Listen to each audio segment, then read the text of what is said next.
তোমরা পাগলকে পাগল বলো না, সব পাগল পাগল না, কিছু পাগল এমনও আছে যারা আল্লাহ নবীর প্রেমে দিওয়ানা, যারা আল্লাহ নবীর প্রেমে দিওয়ানা।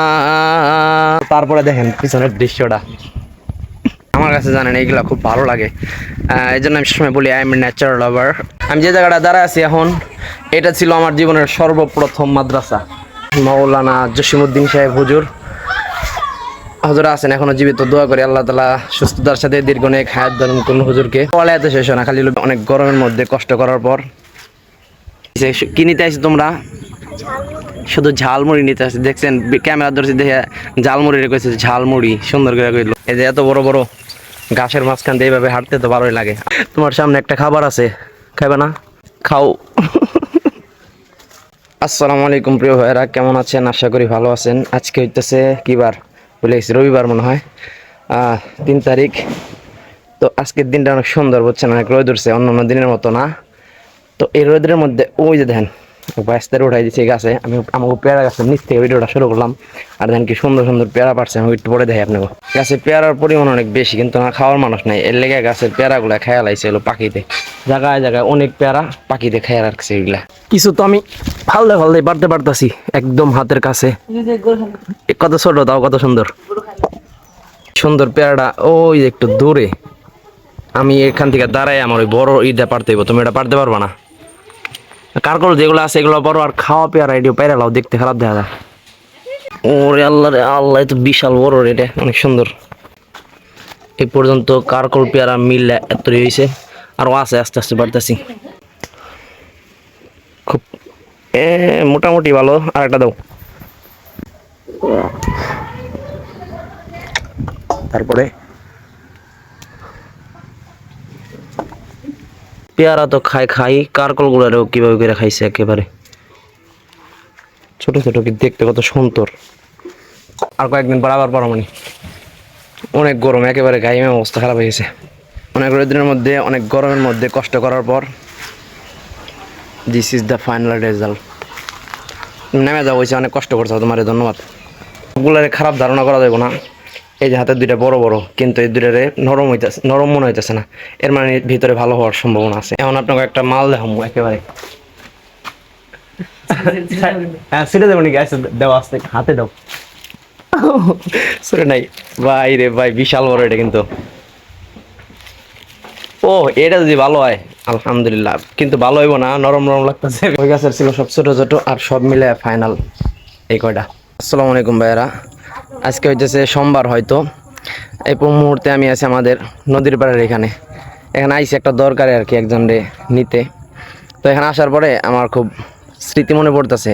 এই যে নদীটা আছে বুঝছেন, এখন অনেক পানি আসছে। একটা সময় নতুন পানি আসলে আমরা গোসল করার জন্য এখানে ভিড় করতাম, মানে অনেক আসতাম। এখন মনে করেন আগের মতোই পানি আছে, অনেক জঙ্গল টঙ্গল হয়ে গেছে, কারণ আগের মতো পোলাপান এখানে গোসল টোসল করে না। আমারই তো আসা হয় না, এটার একটাই কারণ আগের মতো পোলাপান নাই, একসাথে হওয়া হয় না, আর হইব না আর কি ভবিষ্যতে। সবাই যার যার মতো হয়ে গেছে। আমাকেও সময়ে ছোটোকালে আমরা এরকম গোসল টোসল করছি, কিন্তু এখন এখনকার পোলাপানে গাঙ্গে গোসলই করতে আসে না।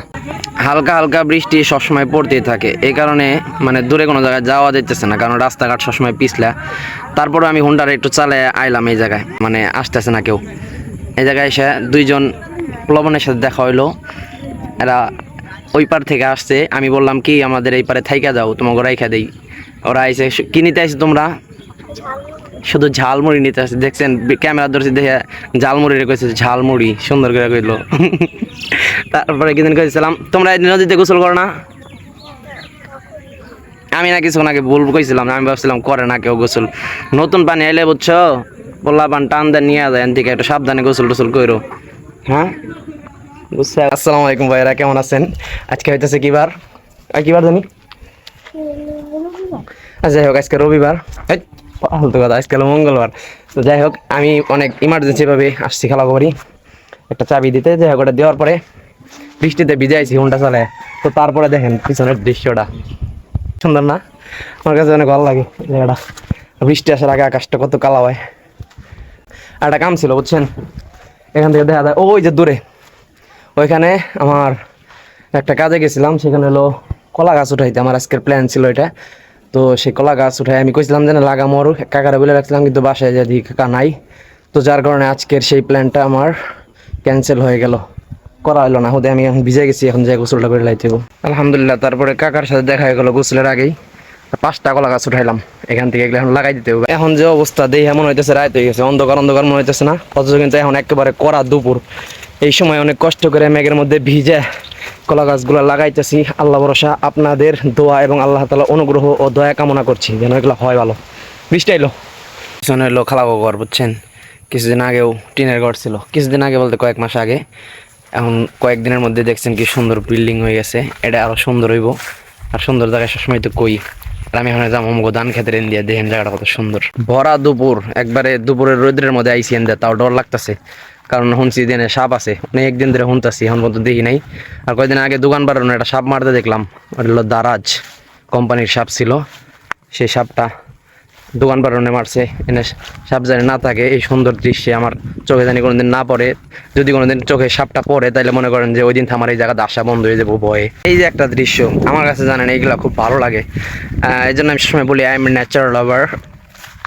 তো যাই হোক, মনে করেন এই যে এখন তো অনেক ছোট ছোট আছে ধানগুলো, আর একটু যখন বড় হইব তখন জোরে জোরে বাতাস ছাড়বো। আর ধানের মধ্যে যখন জোরে জোরে বাতাস লাগে, ধানগুলা কি কয় দোলে আর কি, দেখতে না অনেক সুন্দর লাগে। আসসালামু আলাইকুম ভাইরা, this time I am coming my old মাদ্রাসা। আমি যে জায়গাটা দাঁড়ায় আছি এখন, এটা ছিল আমার জীবনের সর্বপ্রথম মাদ্রাসা। এইখানে ছিল একটা রুম, মানে এখানে আমি পড়ালেখা করছি। এগুলো ইংরেজিরা সব শেষ, এই যে তার অবশিষ্ট। এর মধ্যেই আমার জীবনের সর্বপ্রথম পড়ালেখা শুরু হয়েছে।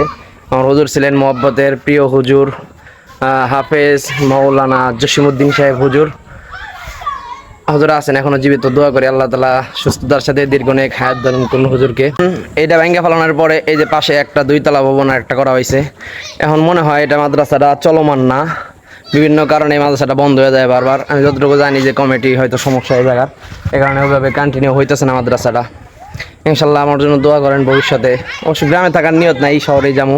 পড়ালেখাতে শেষ হয় না, খালি হলো বিয়ের চিন্তা মাথায়। অনেক বাতাস, এই কারণে অনেক ভালো লাগতেছে। আর ওই যে পিছনে দেখতে পাইতেছেন one and only my friend, my brother, যেটা বলেন সেইটাই। ওরে এখন বেড়া বেড়া লাগতেছে না অনেক, অথচ আমাদের ছোট ভাই অবশ্য অনেক বেশি ম্যাচিউরড আমাদের চাইতে। এই যে এত বড় বড় ঘাসের মাঝখান দিয়ে এইভাবে হাঁটতে তো ভালোই লাগে। আবার যে গাঙ্গের পাড়ে মনে করেন এইভাবে বাতাস থাকে, আরও ভালো লাগে। এখন সমস্যা হয়েছে কি জানেন, ওই আগের মতো একটু ভয় লাগতেছে। এই যে এরকম জঙ্গল মঙ্গল তো আবার সাপ থাকে, আবার সাপের ভয় আমার বেশি লাগে অনেক। অবশ্য আমি এরকমভাবে সামনে কোনো দিন পড়ে নাই, পড়লে ওই দিন থেকে একটু সতর্ক হয়ে হাঁটতে হবে আমার।